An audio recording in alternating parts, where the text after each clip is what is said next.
Hallo und herzlich willkommen. Ich bin der Nico von den Autolackaffen und begrüße euch zu einer weiteren Folge. Heute geht es um das Thema, wie poliere ich mein Auto Level 1 für Anfänger. Für den Anfänger würden wir empfehlen, erstmal mit der Handpolitur zu starten. Das ist eine Möglichkeit, günstig im Bereich der Autopolitur einzusteigen, ohne dass man nicht gleich eine Maschine kaufen muss. Wenn man vielleicht noch nicht weiß, ist die Autopflege länger was für mich oder eher nur so ein kurzer Faktor, um einmal ein Auto aufzubereiten, was ich verkaufen möchte.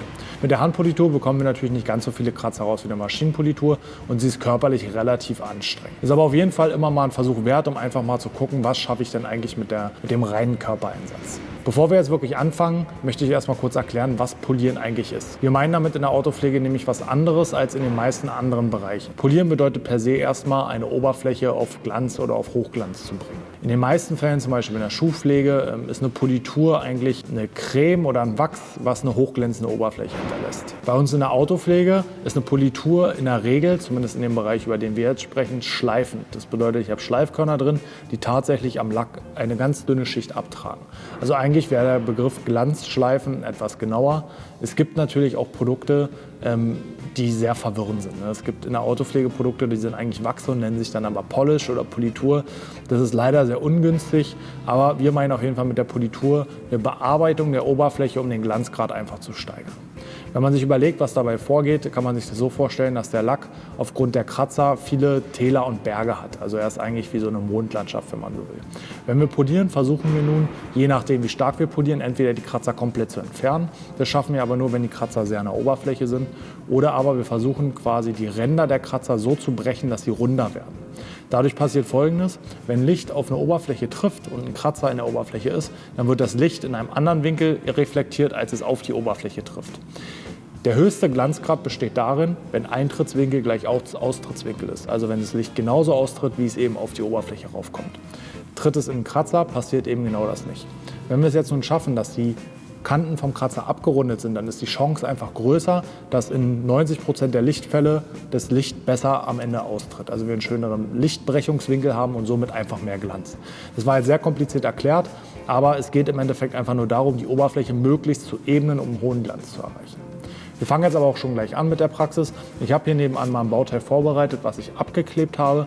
Das müsst ihr bitte nicht machen. Das ist jetzt nur, um euch zu zeigen, was geht auch mit der Handpolitur. Wir haben ein Bauteil ausgewählt, wo auch Kratzer drin sind, die man mit der Handpolitur nicht beheben kann, um euch wirklich auch die Grenzen und die Möglichkeiten aufzuzeigen. Wir werden zweistufig polieren, aber dazu komme ich jetzt.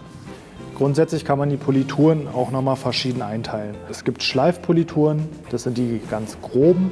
Es gibt mittlere Polituren, das wären dann Feinschleifpolituren. Und es gibt Hochglanz- oder Anti-Hologramm-Polituren, das sind sehr feine. Genaueres zu den Polituren und was sie ausmacht, was die Unterschiede sind, werden wir nochmal in einem Theorievideo erklären, weil das würde jetzt den Rahmen sprengen und Leute, die wirklich nur die Technik sehen wollen, ein bisschen langweilen. Von daher, wir nehmen jetzt eine feine Politur, also es wäre eine Hochglanz- oder Anti-Hologramm-Politur, aber ein mittelhartes Pad, beziehungsweise auch ein eher härteres Pad, um einfach noch ein paar Kratzer entfernen zu können. Wichtig ist, dass ihr auch eine mittlere Politur mit der Handpolitur verarbeiten könntet. Das würde auch Sinn machen. Aber wir haben hier einen schwarzen Lack und deswegen will ich so fein wie möglich rangehen, um möglichst den Glanz zu erhöhen, weil eine extreme Kratzerentfernung ist mit der Handpolitur eh nicht möglich. Deswegen versuche ich wirklich den Glanz zu steigern. Wir arbeiten hier mit so einer Handpolierhilfe. Das ist so ein Halbmond oder ein Halbkreis, der vorne eine Klettfläche hat. Da können wir handelsübliche Polierpads aufkletten. So habt ihr die Möglichkeit, mit einer Handpolierhilfe auch verschiedene Padhärten zu bearbeiten. Wir geben uns am Anfang ein bisschen mehr Politur aufs Pad, weil das Pad ja noch trocken ist und das poliert halt nur da, wo auch Politur drauf ist. Deswegen im ersten Durchgang werden wir auf jeden Fall zu viel Politur haben, um die gut zu verteilen, aber das macht nichts. Politur stellen wir zur Seite und fangen jetzt an irgendeinem oberen Bereich an. Wie gesagt, denkt euch das Klebeband nur als Abtrennung jetzt für den Vergleich. Wo ich aber gerade Klebeband sehe, war ich schon wieder einen Schritt zu schnell. Wir müssen noch abkleben. Beim Abkleben gilt generell, gerade Kunststoffteile und Gummis lieber mehr abkleben, weil wenn da Politur rankommt, lässt sie sich schwer entfernen und noch schlimmer, wenn ich da mit zu viel Reibung dran gehe und die zerkratze, dann bekomme ich den Schaden in der Regel gar nicht mehr weg. Für alle anderen Teile gilt beim Abkleben, so viel wie nötig, so wenig wie möglich. Das liegt einfach daran, dass der Kleber, der hier drin ist, auch beim Rüberpolieren, ob es jetzt mit der Maschine oder jetzt wie hier mit der Hand ist, immer so ein bisschen mit gelöst wird. Und das reibe ich mir dann auf dem Lack rum und das kann dann bei besonders weichen Lacken, wir haben hier einen Peugeot, das ist ein Franzose, die haben in der Regel weiche Lacke, zu Kratzern führen. Deswegen kleben wir diese Bereiche hier nicht ab. Man könnte sie abkleben, um sich nachher Arbeit zu sparen, aber ich würde mir so ein bisschen ins eigene Fleisch schneiden, weil einfach das Risiko besteht, dass ich mir durch die Klebestreifen beim Abwischen Kratzer wieder einen Lack ziehe. Von daher, das bleibt so, wie es ist und Kunststoffe klebe ich ab. Wir tragen die Politur erstmal so durch Auftupfen auf. Das hat auch den Vorteil, dass ihr schon mal einschätzen könnt, wie weit ihr mit dieser Politur kommt. Ich denke mal, der Bereich wird jetzt erstmal reichen, damit ich da konzentriert arbeiten kann. Dann verteile ich die Politur einmal locker. Dabei gebe ich noch keinen Druck, sondern will erstmal, dass überall gleichmäßig Politur ist. Und dann arbeite ich im Kreuzstrich. Das werdet ihr gleich sehen. Das bedeutet, ich poliere einmal horizontal und einmal vertikal. Das hat einfach den Vorteil, dass ich alle Bereiche gut erwische und die Kratzer von möglichst allen Seiten anpoliere, wenn man so will. Das macht einfach für diese Brechung der Täler, die ich vorhin beschrieben habe, am meisten Sinn. Wir polieren schon mit Druck. Ob ihr jetzt lange Bewegungen macht oder kurze und euch vorwärts bewegt, ist euch überlassen. Ich kann mehr Druck aufbringen im Moment, indem ich so ganz kurze Bewegungen mache und mich dann nach vorne und nach hinten bewege. Und so arbeitet ihr euch einmal horizontal über den Bereich und dann vertikal.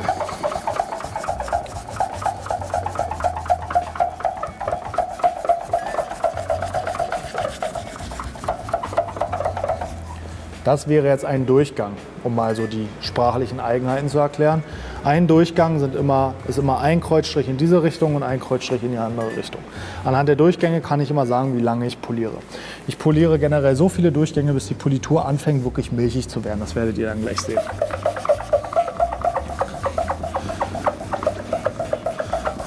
Jetzt mache ich hier zum Beispiel mal ein paar lange Bewegungen und poliere dann den Rand, wo ich aufgehört habe, nochmal nach. Das kann man, wie gesagt, so machen, wie man möchte. Wichtig ist, dass man eine Systematik für sich hat und man einen Bereich nicht vergisst zu bearbeiten. Was natürlich auch ganz klar ist, wenn ich an einem schmalen Bereich arbeite, wie hier oben, macht der Kreuzgang keinen Sinn. Dann arbeite ich natürlich nur in eine Richtung. Und dann ist ein Durchgang quasi zweimal in eine Richtung. So, und ihr seht jetzt schon, dass die Politur langsam durchsichtiger wird. Und dann nähere ich mich quasi dem Abnehmen. Die Politur wird durchsichtig, weil sich die Schleifkörper darin zerlegen und ich dann am Ende nur noch die Trägerflüssigkeit auf der Oberfläche habe und dann ein Weiterpolieren zwar nicht unbedingt schaden würde, aber es würde mich halt auch nicht weiterbringen, weil ich eben keine Schleifwirkung mehr habe. Diese Trägerflüssigkeit enthalten meist auch Lösemittel. Das bedeutet, eine chemische Reinigung findet gleichzeitig sozusagen statt, wodurch auch mal eine leichtere Verschmutzung entfernt werden kann. Wenn euer Lack besonders picklig ist, sollte er vor dem Polieren allerdings noch geknetet werden. Wie ihr knetet, zeigen wir euch in dem Video, das wir jetzt hier einblenden. So, jetzt mache ich hier noch einen letzten Durchgang. Die Politur ist schon so gut wie durchsichtig. Es gibt immer eine Besonderheit, worüber man sich nicht wundern muss. Wenn ich ausstreiche, also in dem Bereich hier komme, dann habe ich immer noch mal so einen Rest nicht durchsichtige Politur. Darauf auch nicht irritieren lassen, wenn der Großteil durchsichtig ist, ist die Politur fertig. Dann nehme ich mir ein sauberes Mikrofasertuch, ob man ein kurzfloriges oder ein langfloriges nimmt. Also eins mit langen Fasern oder kurzen Fasern ist so ein bisschen Geschmackssache. Ich nehme jetzt hierfür ein kurzfloriges. Und wenn ich die Politur richtig durchgearbeitet habe, dann lässt sie sich auch relativ einfach abwischen. Also da muss man nicht mehr viel wischen, nicht mehr viel schmieren. So, und ich glaube, ich sehe auf jeden Fall jetzt schon einen Glanzunterschied. Das hat auf jeden Fall schon was gebracht. Ich mache jetzt hier noch den anderen Bereich. In welchem Bereich wir mit dem Kontrollreiniger reinigen, was das ist, sage ich euch dann. Und dann entscheiden wir, ob wir noch einen Durchgang machen oder fertig sind. Wie ich gesagt hatte, brauchen wir nur beim ersten Mal mehr. Beim zweiten Mal können wir uns so eine große Erbse vorstellen und machen so 4 bis 5 erbsengroße Kleckse auf unser Polierpad. Dann wieder verteilen. Und das gleiche hier nochmal machen. Und hier macht es halt keinen Sinn, hier kurze Kreuzstriche zu machen. Hier werde ich in dem Bereich nur horizontal arbeiten. Genauso wie hier vertikal. Man kann auch in kreisenden Bewegungen arbeiten. Ich finde das einfach sowohl vom Schwung als auch von der Systematik nicht ganz so gut. Und in geraden Bewegungen kann ich persönlich mehr Druck aufbauen, aber das bleibt euch überlassen.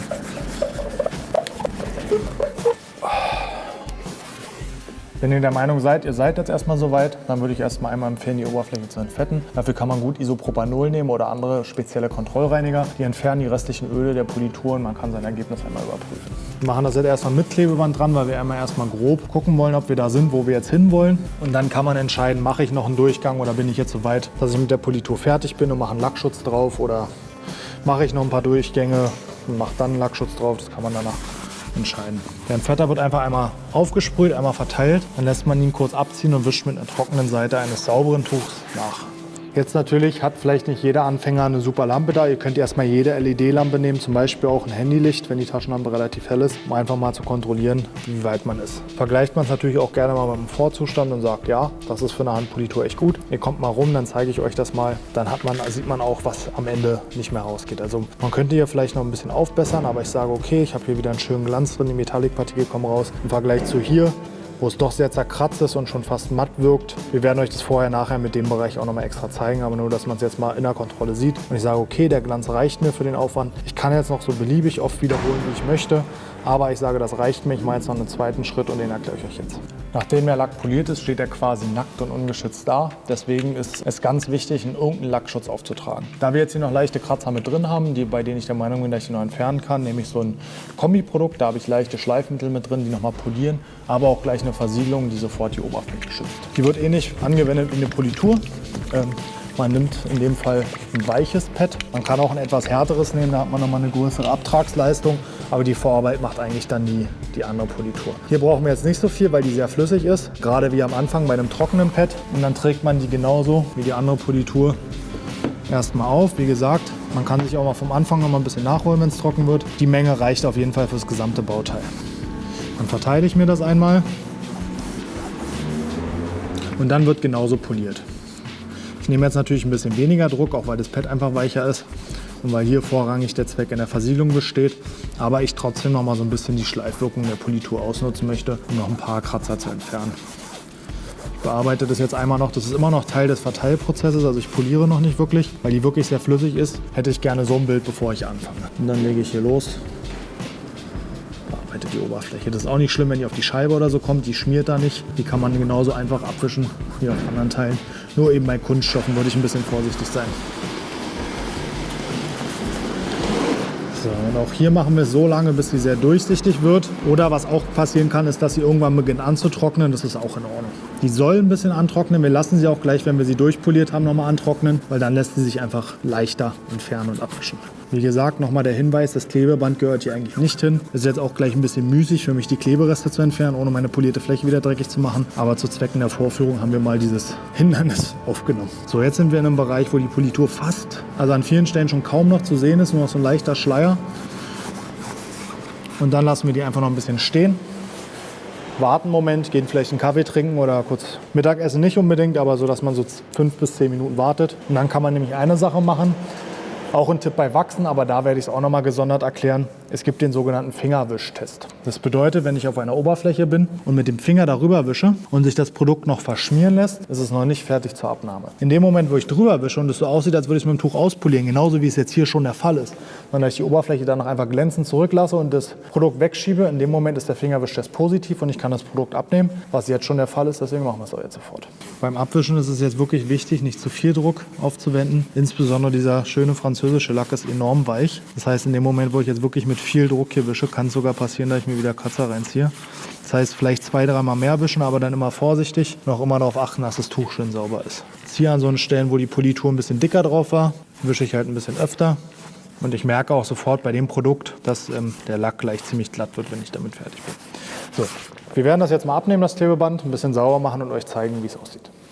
Mit dieser Anleitung habt ihr die Möglichkeit, in einfachen, etwas anstrengenden Schritten die Handpolitur durchzuführen. Und ihr seht ja, es bringt euch auf jeden Fall eine optische Aufwertung des Gesamteindrucks. Es geht nicht dabei darum, jeden einzelnen Kratzer zu entfernen, sondern sich erstmal an das Thema ranzuwagen und einfach den Glanz und Gesamtbild des Fahrzeugs zu verbessern.